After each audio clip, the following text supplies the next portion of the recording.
I'm here to talk about because we've been sponsored by BITE. This is thank you very much for BITE for sponsoring for our tea break for the tea. So thank you very much for BITE for inviting me to talk about adopting vacuum assisted biopsy in breast disease management. And when we talk about the previous patient just now, I just wonder whether is there any role of vacuum assisted biopsy, to get a better yield, to get a better, a lot more larger breast tissue for that particular patient without surgical excision. I wonder whether this patient would be able to, have a VAB in order to get a proper diagnosis of because of the diagnostic dilemma. So overview, vacuum assisted biopsy is a minimally invasive procedure. So it is better yield, and then it's increased accuracy. And when you talk about core needle biopsy versus vacuum assisted biopsy, on your right-hand side, is a core needle biopsy.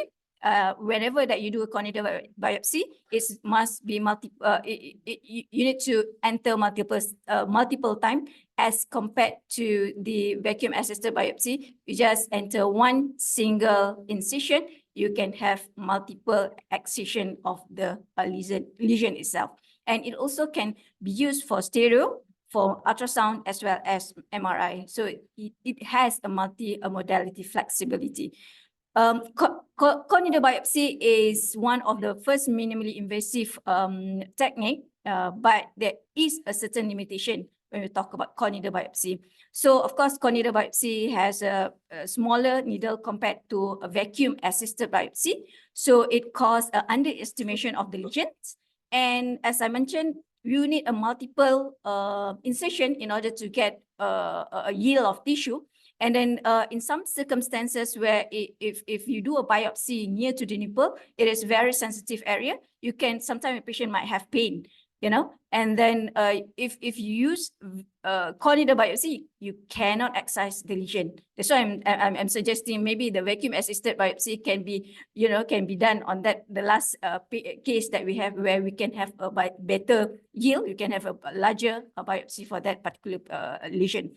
And vacuum assisted biopsy is almost similar concept with core needle biopsy, but it has it mitigates certain limitation of core needle biopsy, where we can have a very potential benefit of larger biopsy. Sample can include intact histological lesion. It means that we can excise the whole lump or the whole lesion. And then, of course, there is a likelihood that the non-diagnostic sample, from the procedure, and it reduces risk of rebiopsy rate. So you might consider this in your future practice. So vacuum assisted biopsy is not only for diagnostic purpose, but it also have a therapeutic indication. And what we normally use for core needle biopsy is similar to vacuum assisted biopsy, is for palpable or non-palpable Barrett's 3 and Barrett's 4 lesion.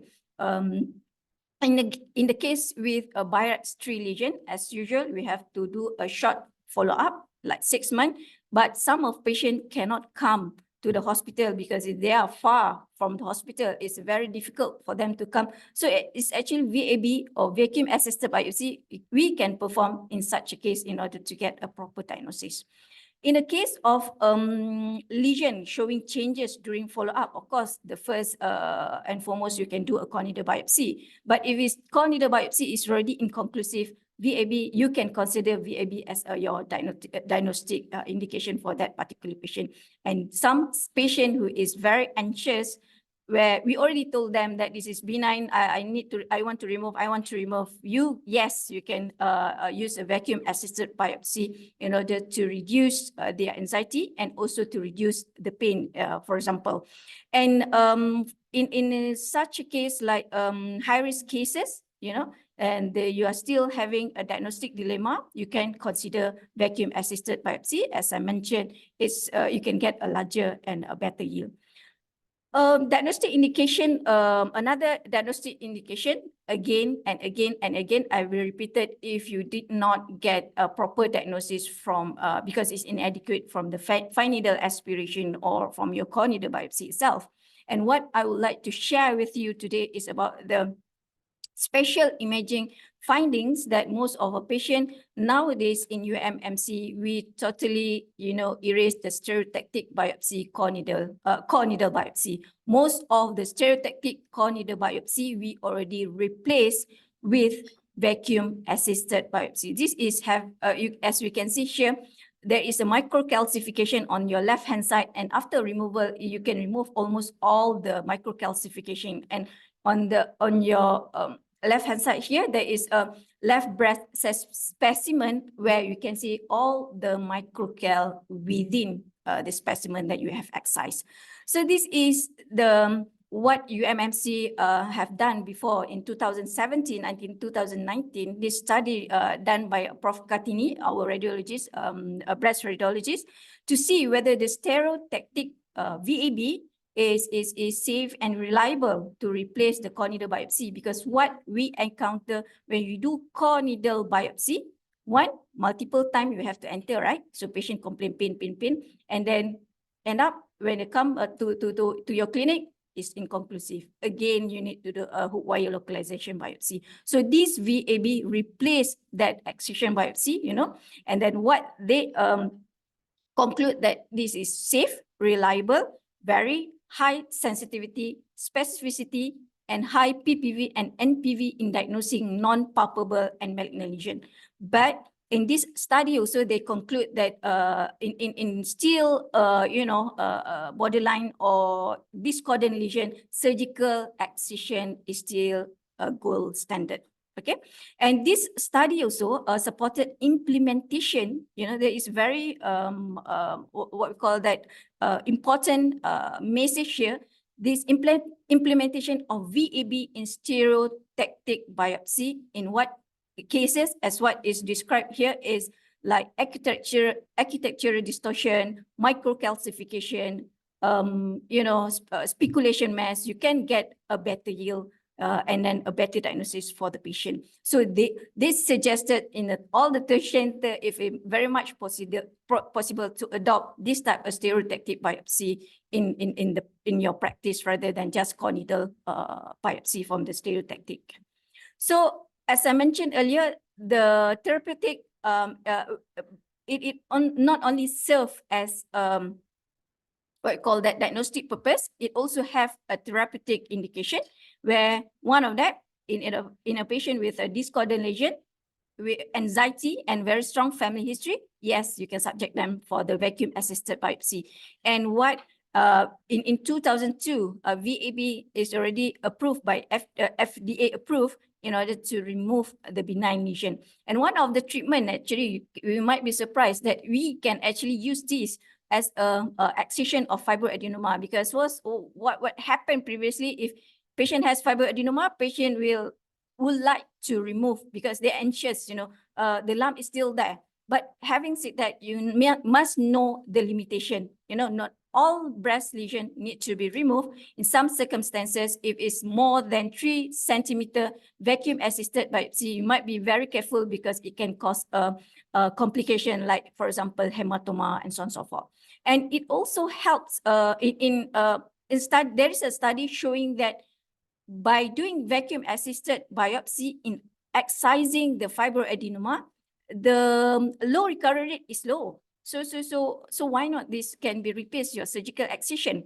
And another thing is the intraductal papilloma treatment, because when you have an intraductal papilloma lesion, they always like multiple, very near to the nipple, right? So if you do a core needle biopsy multiple times, patient might have a very have a very sensitive what we call that, have a pain, So what we can do is intraductal papilloma treatment. We can also excise that particular lesion. When intraductal papilloma, most of the time they present with a nipple discharge. So you can treat the patient while after they excise the intraductal papilloma, patient might not have any more symptoms of a nipple discharge. And last but not least is the B3 lesions in uncertain malignancy. We don't know whether this is cancer or not. In such a case, papillary lesion, lobulated tumor, mucinous disease, or atypical hyperplasia, you can use this an excision, or you don't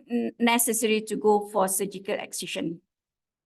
And why? Because this is only single entry, unlike your core-needle biopsy, and there is not, you don't need to have a multiple insertion of the needle that make patient feel pain, and then very useful in a small lesion, which it can minimize your false negative rate. And it is, you can actually do in your clinic because it's just local anesthetic, and then if you have ultrasound, then you can perform it. Okay. And this is how the excision of the lesion been done under vacuum-assisted biopsy, where all these lesion, all these excision being placed in the reservoir that you can see for the bottom there, and then all this will be placed, and then with a good excision of the lesion, you can excise the whole thing. And of course, the surgical, if you talk about surgery versus, core needle, vacuum-assisted biopsy, there is almost scarless approach. When you talk about surgery, there is very long, scars, with patient will end up with pain. But for the vacuum-assisted biopsy, you can just see very small dots there. Okay, and then the question is, how can breast surgeons start practicing vacuum-assisted biopsy? So yes, previously we do practice doing a vacuum-assisted biopsy with supervision by our radiologist, but because of this is really, we have no more time, to do this such procedure in our clinic. So all this been replaced by radiologists. But having said that, you as a breast surgeon, as long as you know the procedure, you can actually proceed. You can do a vacuum-assisted biopsy, provided you have a formal training, through workshop or courses, and you have to familiarize with that core needle biopsy. Vacuum-assisted biopsy. You have to know how the features of the vacuum-assisted biopsy, what is the indication and what is the limitation. Because why I write here limitation, because there is an issue whereby there is a general surgeon, I'm not sure a general surgeon or what, but it's a surgeon who's doing excision vacuum-assisted biopsy in 10 different lesion, so you just imagine, you must have your limitation. Not all breast lesion must be removed. The one that we need to remove is just suspicious one. Okay, why they do that is, of course, I don't know, maybe there is they want to like get a procedure, and the more procedure you do, the higher you can get income from that. So this is totally unacceptable. So that's why you need to know your limitation while handling such a procedure. So hands-on practice, you can gain experience from for example, from your radiologist, and also can perform simulated. I will show you a video showing that how they do in a simulated breast, where the green color is the breast tissue and the tomato is the breast lesion. Maybe you can on the sound. So with one incision, you can see the whole tomato can be removed. So you can imagine in a case that we have just now, maybe we can remove, probably you can put a clip after your excision, if you really need to know what is the diagnosis of that particular lesion. You can see they can suck out the whole thing, So it's very good, right? Only one incision, one dot, it's a scarless, but you can, you will be able to excise the whole thing.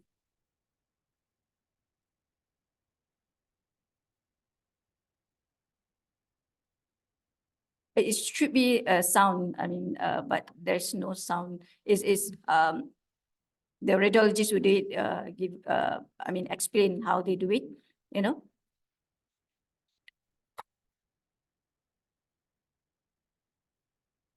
So I just showing you that this is the lesion of eventually, being sucked out, vacuum out.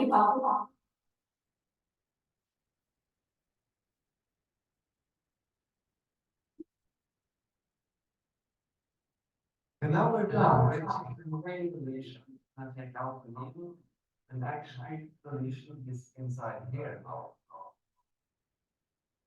Okay, so it means that so that's why I think vacuum assisted biopsy is important. You can have this kind of procedure in such a case, which is, as I mentioned, multiple time, core needle biopsy been done, and before you can proceed, for your comments or for this kind of procedure, please ensure that you get a credential and privileging from your hospital to say that you can perform this kind of procedure. I think the take-home message here is vacuum assisted biopsy. It increases accuracy because higher tissue yield and reduce for repeated biopsy. And it serves the diagnostic and also therapeutic application. And you can actually, by adoption of VAB, you can enhance in terms of patient care and diagnosing pathway, which minimally minimize unnecessary surgery. I think with that is all my talk about this vacuum assisted biopsy. And with that, thank you.